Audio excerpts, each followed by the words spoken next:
महाराजगंज के सिसवा विधानसभा क्षेत्र के निचलौल में स्थित प्रसिद्ध दर्जनिया ताल, जो कभी पिकनिक स्पॉट और मगरमच्छों के संरक्षण स्थल के रूप में जाना जाता था, आज अपनी दुर्दशा पर आंसू बहा रहा है।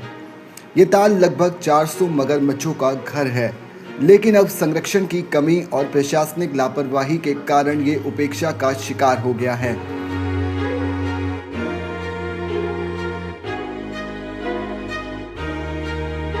त्योहारों, छुट्टियों और नववर्ष के मौके पर यहाँ सैलानियों की भीड़ उमड़ती थी। परिवार और दोस्त इस प्राकृतिक स्थल की खूबसूरती का लुत्फ उठाने आया करते थे, मगर अब स्थिति बिल्कुल विपरीत हो गई है।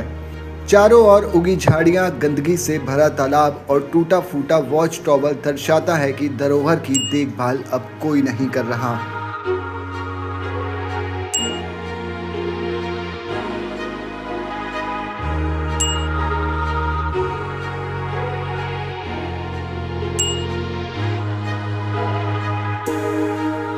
मगरमच्छों को देखने के लिए बनाया गया वॉच टावर अब पूरी तरह जर्जर हो चुका है। यह एक समय पर बच्चों और वन्यजीव प्रेमियों के लिए आकर्षण का केंद्र हुआ करता था, जहां आज सन्नाटा पसरा हुआ है। मौके से देखिए डायनामाइट न्यूज संवाददाता अरुण गौतम की ये खास रिपोर्ट। अपनी ही छाया से मैं भी अब दूर रह गया हूँ, सैलानी भी नहीं आते, ये तन्हाई की कहानी है। नमस्कार, प्रणाम, मैं हूँ अरुण गौतम और आप देख रहे हैं डायनामाइट न्यूज। हम इस वक्त जहां खड़े हैं, ये सिसवा विधानसभा क्षेत्र के निचलौल में पड़ने वाला दर्जनिया ताल है, जो 400 मगरमच्छों का एक संरक्षण केंद्र है। एक समय पर यह पिकनिक स्पॉट के रूप में भी जाना जाता था और प्रतिदिन यहाँ लोग आया करते थे। लेकिन अब आलम यह है कि अब यहाँ कोई नहीं आता, या यूं कहें कि गिने चुने लोग ही आते हैं। जगह जगह उगी झाड़ियां, तालाब में फैली गंदगी इस बात का जीता जागता सबूत है कि अब इसका कोई पूछनहार नहीं है। यहाँ से कुछ दूर पर एक वॉच टावर बनाया गया है, जहां पर चढ़कर लोग मगरमच्छों को देखा करते थे। यहाँ पर नए साल पर या अन्य किसी त्योहारों पर काफी भीड़ लगा करती थी और लोग टिकट लेकर यहाँ आया करते थे। लेकिन अब उस वॉच टावर पर जो रेलिंग लगा हुआ था वो पूरी तरह से टूट गया है।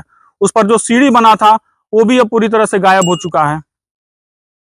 एक तरह से यह कह सकते हैं कि देख रेख के अभाव में यह दर्जनिया ताल अपनी बदहाली की स्थिति में आ गया है।